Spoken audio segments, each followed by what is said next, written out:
धन्यवाद नीतू जी। और इस अवसर को देने के लिए बहुत बहुत धन्यवाद। और मैं केशव सर का भी धन्यवाद करना चाहूँगा, बहुत ही अच्छा उन्होंने एक्सप्लेन किया हिस्टोरिकल बैकग्राउंड, और बेल के बहुत डेप्थ चीज़ों को उन्होंने हमारे साथ में शेयर किया। अब मैं थोड़ा प्रैक्टिकल एस्पेक्ट बताने की कोशिश करता हूँ कि बेल के प्रैक्टिकल एस्पेक्ट्स क्या हैं।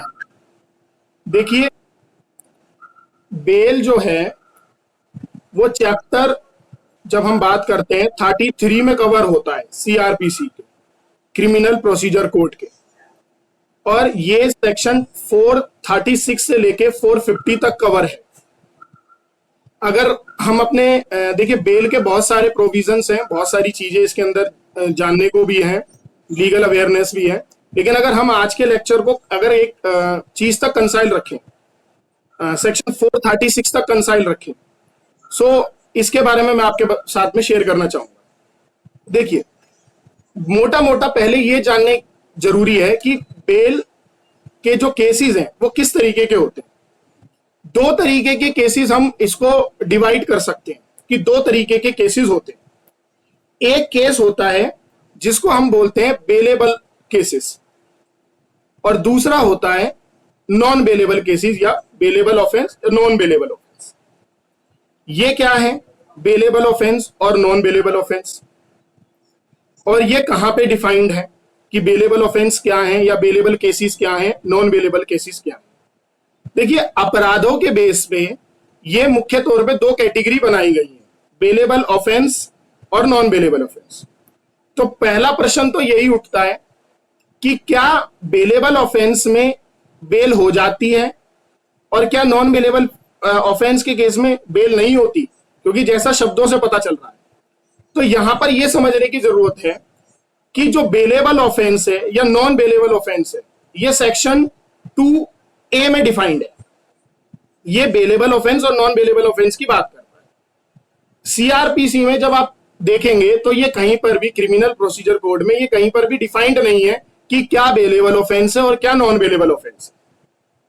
बेलेबल ऑफेंस और नॉन बेलेबल ऑफेंस की बस यही है कि जो जो बेलेबल नहीं है वो नॉन बेलेबल है, ये चीज है।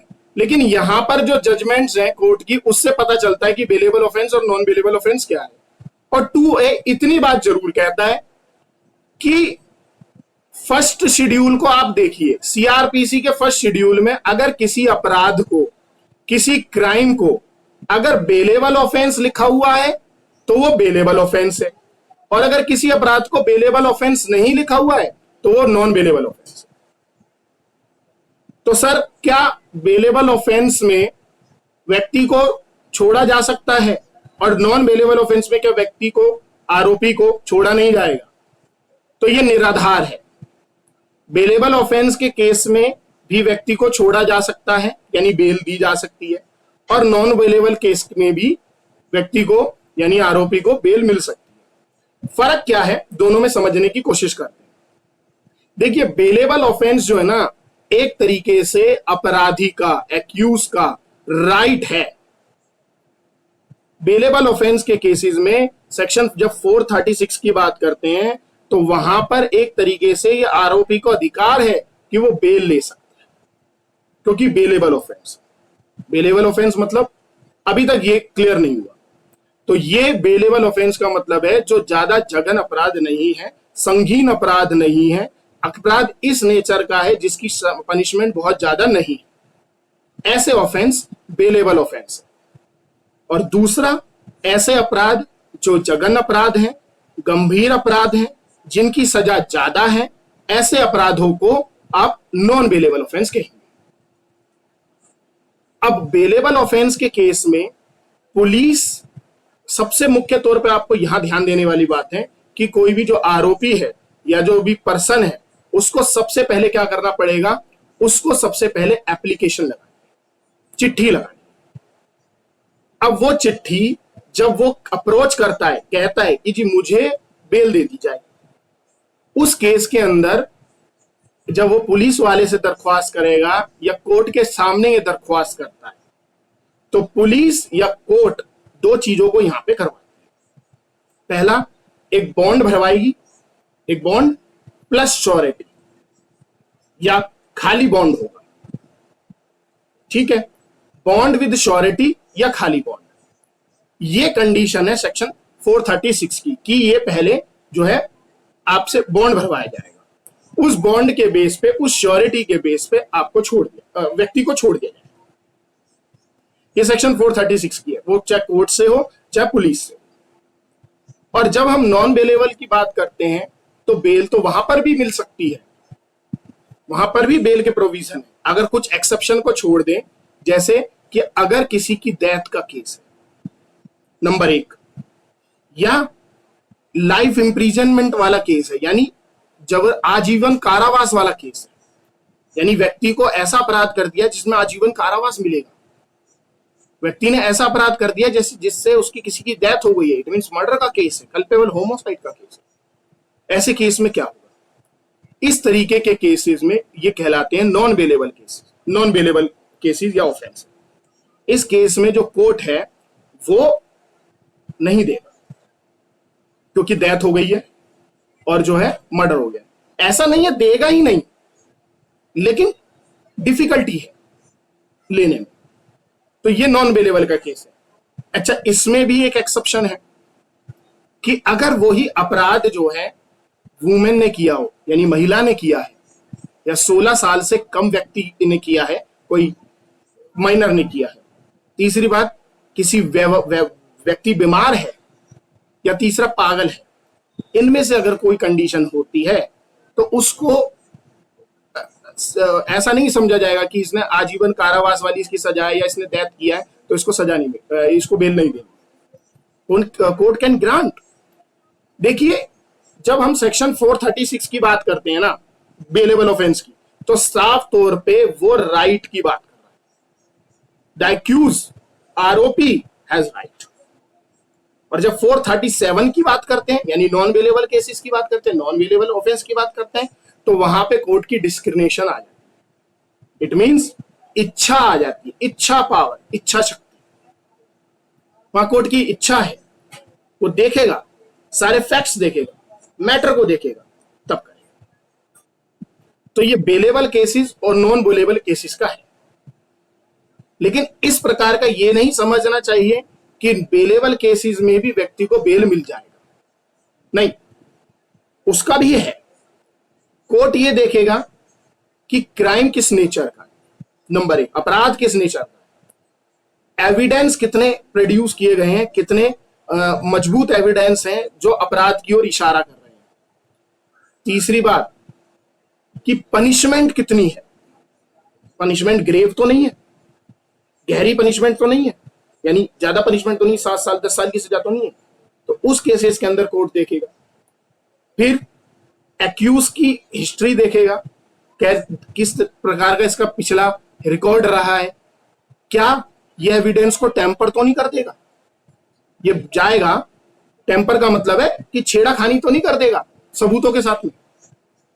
कहीं साक्षीकर्ता जो है, यानी विटनेस है, कोई विटनेस है, साक्षी है, तो उसको तो ये कहीं हार्म नहीं कर देगा।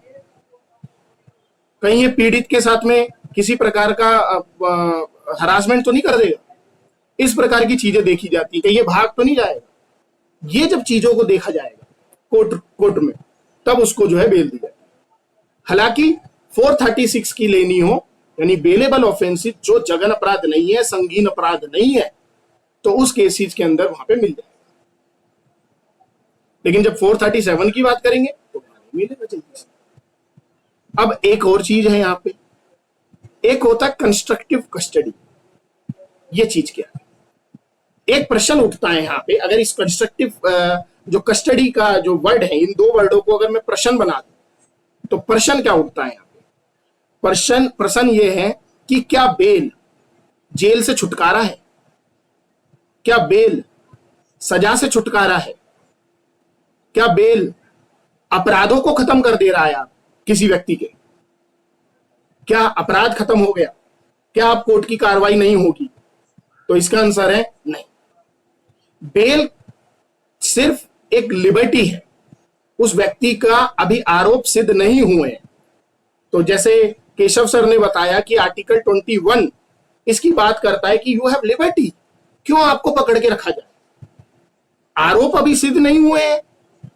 आप समाज के एक पर्सन जो है, रेपुटेटेड पर्सन है, चलो ठीक है, उस पर किसी प्रकार का अपराध लग गया तो अभी आरोपी है, अपराधी तो नहीं है।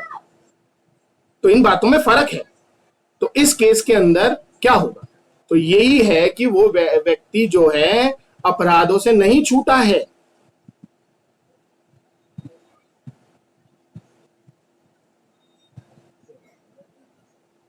तो हम बात कर रहे थे बेलेबल और नॉन बेलेबल की बारे में। तो मैं कह रहा था कि कंस्ट्रक्टिव कस्टडी यही है कि किसी व्यक्ति को जेल हो गई है और अगर उसके बाद में कोर्ट ने उसको बेल ग्रांट कर दी है, तो इसका मतलब ये नहीं है वो ये समझे कि मैं सभी आरोपों से छूट गया हूं, मेरे ऊपर किसी भी प्रकार के कोई आरोप नहीं रहे। नहीं, कंस्ट्रक्टिव कस्टडी का मतलब यही है कि वो बाहर होते हुए भी कोर्ट की कस्टडी के अंदर है। किस प्रकार वो कोर्ट की कस्टडी के अंदर है? क्योंकि उसने बॉन्ड और श्योरिटी साइन किया। इस तरीके से उसको ट्रैक किया जा सकता है। इसका मतलब उस पर टर्म एंड कंडीशंस कोर्ट की इंपोज कर दी गई। जब किसी व्यक्ति के ऊपर कोर्ट की टर्म एंड कंडीशन इंपोज कर दी जाती है तो इसका मतलब है वो कस्टडी में है। अभी उसके ऊपर ट्रायल चलेगा, अभी उसकी जो चीजें जितनी भी कार्रवाई होनी है वो उसके ऊपर होगी। ये कंस्ट्रक्टिव कस्टडी है। अब प्रश्न उठता है कि क्या हाई कोर्ट में अगर हम जाएं और सेक्शन 482 में अगर एप्लीकेशन लगाएं, 482 क्या है? पहला तो यही प्रश्न है। यहां पे इनहेरिएंट पावर की बात है, यानी कोर्ट के पास में ऐसी शक्ति है, हाई कोर्ट के पास ये शक्ति है कि अगर उसको लगता है कि इनजस्टिस हो रहा है, कहीं पे न्याय नहीं हो रहा है, तो उस केस के अंदर वो जो है अपना ऑर्डर दे सकता है कि इस व्यक्ति को रिलीज किया जाए, इसको बेल दी जाए। तो क्या व्यक्ति सीधा कोर्ट जा सकता है, हाई कोर्ट? तो देखिए, सेक्शन जब 436 की बात करते हैं तो कोर्ट अमूमन 482 का ये मैटर बनता नहीं है कि वहां पे जाए कोर्ट में और उससे ले। हालांकि अगर कोर्ट इंटरफेयर करना चाहे तो कर सकता है, बाकी ज्यादातर केसेस में डायरेक्टली अगर देखें तो 482 का ये मैटर बनता नहीं, क्योंकि वहां पे पहले से ही आरोपी को ये अधिकार दिए गए हैं कि वो फाइल कर सकता है। 436 जो है वो आरोपी के ही फेवर में का सेक्शन है। ये चीज हो गई। बस इसी का जो सेकंड क्लॉज है वो ये जरूर कहता है कि कंडीशन ऑफ बॉन्ड वो पूरी होनी चाहिए। अगर कंडीशन ऑफ बॉन्ड अगर टूट जाती है तो उस केस के अंदर कोर्ट जो है बेल को रिजेक्ट कर सकता है, खारिज कर सकता है। ये उस व्यक्ति को जो बेल पे गया हुआ है उसको वापस मिल सकता है, उसको कह सकता है कि इसको दोबारा से कस्टडी में ले लिया जाए। सो ये प्रोविजन है सेक्शन 436 के। अब यहां पर एक चीज है कि एक व्यक्ति है, उसने एक जो है बेलेबल ऑफेंस किया है और दूसरा जो है नॉन बेलेबल ऑफेंस किया। उस केस में क्या कर सकते हैं कि एक बेलेबल ऑफेंस है, यानी संगीन अपराध नहीं है, जघन अपराध नहीं है, सीरियस ऑफेंस नहीं है। दूसरा जो है सीरियस ऑफेंस कर दिया है। तो इस केस में क्या कोर्ट ग्रांट करेगी या नहीं करेगी, इसको किस प्रकार से ट्रीट करेगी? क्योंकि जैसा मैंने बताया 436 तो फेवर में है, वो तो अधिकार है एक तरीके से, और 437 जो है वहां पे कोर्ट को एक इच्छा शक्ति देता है, यानी डिस्क्रिशनरी पावर देता है। तो हम यहां पे सेम ऐसे ही करेंगे कि जैसे 154 और 155 कि जब कॉग्निजेबल ऑफेंस हो तो एफआईआर होती है, और नॉन कॉग्निजेबल ऑफेंस हो यानी उतना जघन अपराध नहीं है तो एफआईआर नहीं होती है, यानी उसमें एनसीआर होती है। लेकिन अगर एक व्यक्ति है जिसने एक जघन अपराध भी कर दिया, यानी गंभीर अपराध कर दिया, सीरियस ऑफेंस कर दिया, दूसरा उसी व्यक्ति ने जो है दूसरा अपराध किया है वो इतना जघन नहीं है, उस केस में क्या होगा? क्या एफआईआर होगी उस व्यक्ति के नाम पे या नहीं होगी? तो इसमें साफ तौर पे स्पष्ट है, 155 ये बता देता है कि एफआईआर होगी। उसको कॉग्निजेबल ऑफेंस माना जाएगा, यानी जघन अपराध, यानी सीरियस ऑफेंस माना जाएगा। और जब सीरियस ऑफेंस माना जाएगा उसी प्रकार से उसको ट्रीट किया जाएगा, यानी एफआईआर होगी, पुलिस इन्वेस्टिगेट करेगी और उसको विदाउट वारंट अरेस्ट कर सकती है।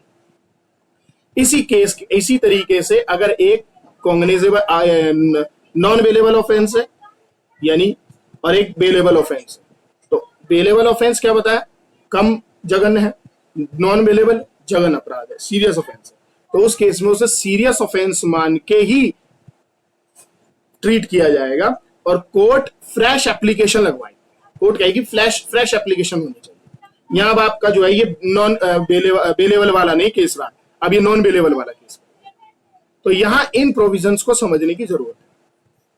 अब एक लास्ट पॉइंट कि सर अगर किसी व्यक्ति ने एक बार एप्लीकेशन लगाया बेल का और वो रिजेक्ट हो गया तो क्या ये अधिकार यानी बेल लेने का, अपने आप को लिबरल करने का जो आरोपी का अधिकार है, क्या ये खत्म हो जाता है? तो इसका आंसर है नहीं।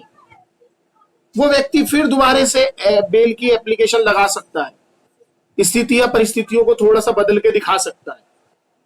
ये कोई फाइनल ऑर्डर नहीं है कि एक बार रिजेक्ट हो गया तो हो गया। The person in next day और in very upcoming month can not apply, the person can apply and if court think fit, अगर उसे सही लगता है तो उस व्यक्ति को देगी, उस व्यक्ति को वो ग्रांट कर देगी, बिकॉज कोर्ट भी ये नहीं चाहती है कि किसी को जेल में रखा जाए। तो ये पूरे के पूरे प्रोविजंस आज का जो मैंने सेशन को सिमेट के रखने की कोशिश करी है वो 436 तक सीमित रखने की कोशिश करी है। प्रोविजंस और भी बहुत सारे। जी धन्यवाद। नीतू जी।